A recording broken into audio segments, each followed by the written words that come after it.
Alert Zone. Welcome to the Alert Zone TV. I'm the Wizard Uncle James. I would love for you to become an active citizen of the Alert Zone, and you already know how to do that. So, as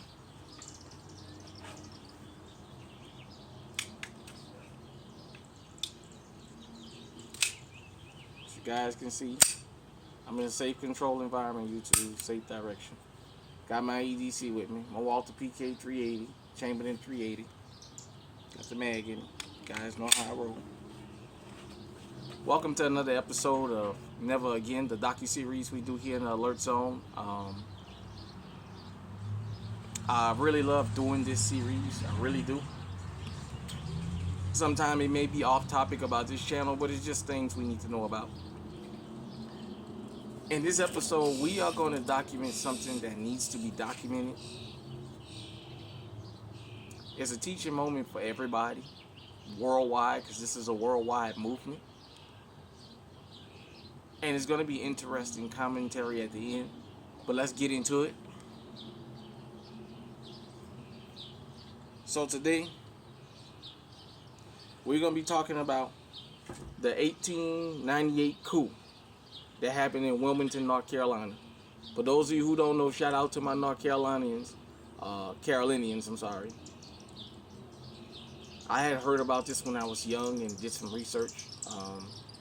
Growing up in Louisiana, we were taught raw and uncut American history, the good and the bad. You know, I know a lot of people want to omit the bad, but let's just get right into it.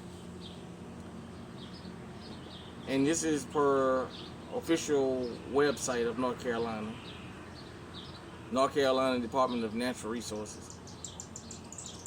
What traditionally has been termed a race riot has been called a massacre, rebellion, revolt, race war, and coup d'etat. The events of November 10, 1898 in Wilmington constitute a landmark in North Carolina history. Over a century later, some details are still in question. The number of casualties, for example, range from the coroner's 14 to unconfirmed reports of scores or even hundreds of deaths. The 2006 official state report settled upon as many as 60. All of the reported victims were black. The event marked the climax of white supremacy campaign in 1898 and a turning point in the state's history. Restriction on black voting followed soon therein, marking the onset of the Jim Crow era of segregation. Alfred Moore Waddle, a former Confederate officer and U.S. congressman in the days preceding the election of 1898, called for the removal of Republicans and populists then in power in Wilmington and proposed in a speech at Thalian Hall that all white citizens, if necessary, choke the Cape Fear with carcasses. What had particularly incensed Waddle and others was that the publication in August of an editorial in the Daily Record, a locally black-owned newspaper. Alex Manley, born 1866, died 1944. The editor charged that poor white men are careless in the matter of protecting their women, and that our experience among poor white people in the country teaches that women of that race are not only more particular in the matter of clandestine meeting with colored men than the white men with colored women. The sexually charged editorial, reprinted across the state, provided Democrats with an issue to inflame racial tensions as Election Day approached. Yet the day passed without notable incident. At 8 a.m. 2 days later, about 500 white men assembled at the armory of Wilmington Light Infantry, and after several others declined, Waddle took on the task of leading them to the Daily Record office in Free Love Hall, 4 blocks off South 7th Street between Nunn and Church Street. The crowd swelled to perhaps 2,000 as they moved across town. Manley, in meantime, had fled the city, as had numerous other blacks in expectation of violence. The mob invaded the building. A fire broke out on the top floor. The building was consumed. The crowd posed for photographs in front of the burned out frame. Within hours, violence has spread to other parts of the city. Silas P. Wright, the Republican mayor, resigned under the pressure, as did members of the city council and other officers, both black and white. Waddle then took office as mayor. The revolt had the support of many of the most powerful men in the city. George Roundtree, an attorney and advisor to the coup leaders in 1899, served as chairman of the Legislative Committee of Constitutional Reform that drafted and sponsored the so-called grandfather clause, providing that male citizens could vote if they could read and write or if their grandfather voted, thereby denying most blacks the franchise. The Wilmington race riot of 1898 has been widely written about both by historians and novelists. Charles W. Chestnut's The Moral of Tradition in 1901, Thomas Dixon's The Leopard Spots 1902, and Philip Gerard Cape Fear Rising 1994 used the event as a backdrop. A symposium held at the University of North Carolina at Wilmington in November 1998 commemorated the centennial and sparked renewed interest in the subject. In 2000, the General Assembly authorized the creation of the 1898 Wilmington Race Riot Commission to study the event and its impact.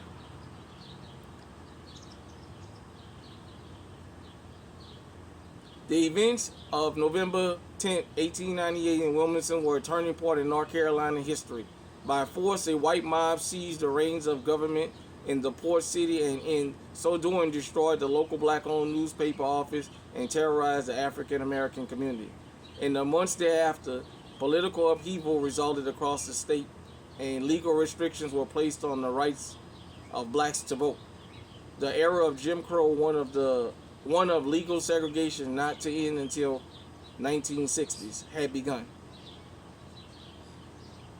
Understanding the impact. In 2000, the General Assembly established the 1898 Wilmington Race Riot Commission to develop a historical record of the event and to assess the economic impact of the riot on African Americans locally and across the region and state. Building on early scholarly, the commission held public hearings and conducted detailed analysis of the written record. Both primary and secondary sources created a thorough 500-page report that sought to achieve the aims outlined. So, as you guys heard, there was a coup d'etat in America. I know in school they teach you that there's never been a coup on American soil. Wilmington was not the only. It was one of the biggest. It was hidden. Upon my research of this, I learned that basically the black residents were warned that this was going to happen. They had 24 hours to leave town, and because most of the elected officials were black, and the sheriff and most of the police department, the top officials were black, they were all given 24 hours to leave, and if they didn't, they would be killed. As usual in reporting on massacres that happened during those times, they love to put out the small numbers, but we've been told it was in the hundreds, maybe the thousands, of what happened in Wilmington, North Carolina. Also, upon my research, I found that in the public libraries, they had record of this, but as the foundational black American community came in to inquire, they were told by the clerks to leave it alone. There was no record of this and things like that. And you know, me being a Southern black, all the stories were passed down generation through generation. That's how we have so much information from people that survived it and lived it. For those of you who don't know, there's still 2 remaining survivors of the Black Wall Street, Greenwood, Archer section of Tulsa, Oklahoma that happened in 1921. There's still 2 people alive. They're the last 2 people during that time to live through that massacre. They're still alive. So they gave first-hand accounts in front of Congress. Why this is a teaching moment for everybody. During the George Floyd uprisings, the response, in Missouri there was an incident with the McCloskeys. Some protesters had broke the gate down and came in their gated community, and they came out with their AR-15 and their pistol. They said it was to protect their property. You know, they pointed weapons, and whatever you think about their motive, this is the teaching moment. And I want everybody around the world to understand this. There's no sovereign nation without a military. There's no building a community without being well armed. There's no having a neighborhood without having people ready to defend it. Whether in America, whether you're black, white, Hispanic, Asian, Native American, Italian, Irish, Jewish, East Indian, and whatever else I left out. All the people in these underworlds from every group in America understands this. They're well armed. In the black community, Pookie and Ray Ray, you can say what you want about it. They're armed. They're armed to the teeth. In these societies, we need the law-abiding citizens to understand how important it is to be legally armed. For whatever you think about the McCloskeys, they were willing to defend that gated community. They understood the mission. You can't defend something if you don't have the means by which to defend it. And moving forward, I want to say this. Anything worth having is worth defending. Your life is worth having. Get a tool to defend it. Your community that you and your family and friends built from the ground up to be an economic powerhouse and a safe haven. Stockpile your weapons to protect it, because the outside threat is always possible. In those days, not to say it didn't happen, but we as black folks, when we left the plantations in 1863 and then the rest in 1865, as we built enclaves around the country, we didn't get well armed. We didn't get well armed, and we didn't strike first. We didn't get to the point where we were just as armed as our enemies. This is why there were so many race riots and so many black townships were burned down. We didn't get well organized. I know with Black Wall Street, we fought back. They have places that we did fought back. We were just outgunned. Translate that into law-abiding citizens as opposed to criminals. Criminals are outgunning us. Criminals are out-organizing us. All criminals. I live here in the Midwest. These meth dealers and all that, they're well armed. They're armed to the teeth. In Mexico, I don't know what the gun laws are there, but I know the cartel is armed like the military. The cartels all around the country. La Costa Nostra, they're all armed to the teeth. Wherever you live,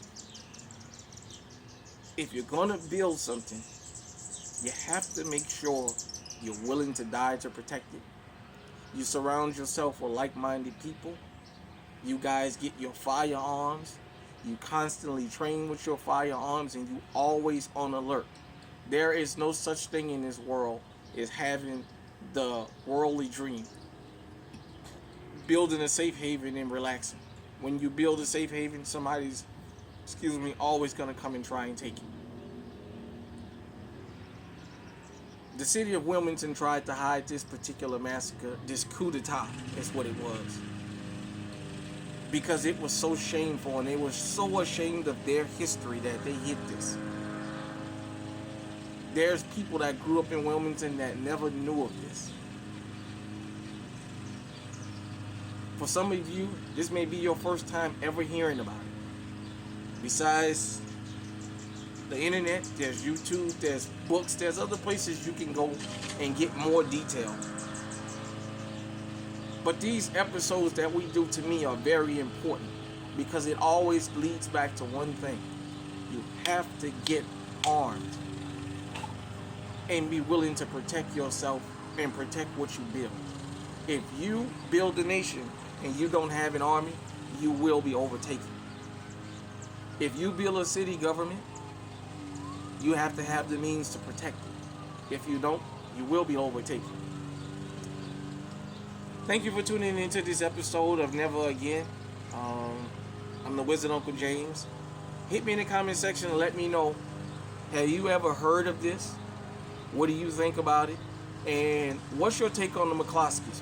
Whether you agree that they had a racial motivation or not, the fact that they were willing to protect themselves, what do you think about that? Till next time, stay safe, stay armed, stay on high alert.